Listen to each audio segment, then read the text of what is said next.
కడప జిల్లా రాజంపేట నియోజకవర్గం అత్తిరాలలో అమ్మ చారిటబుల్ ట్రస్ట్ ఆధ్వర్యంలో అత్తిరాల క్షేత్రంలో వెలిసిన శ్రీ శ్రీ కామాక్షి ఉల్లేంగేశ్వర స్వామి దేవస్థానంలో భక్తులకు అన్నప్రసాదన పంపిణీ కార్యక్రమం ఘనంగా నిర్వహించారు.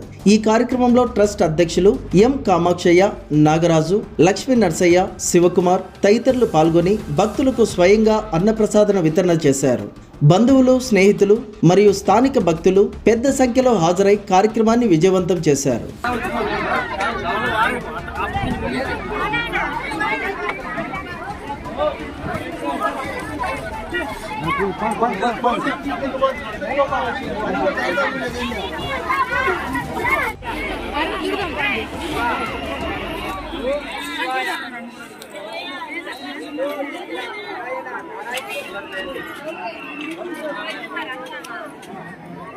ఎంతమంది భవ్య లోపల పండి ఫలారండి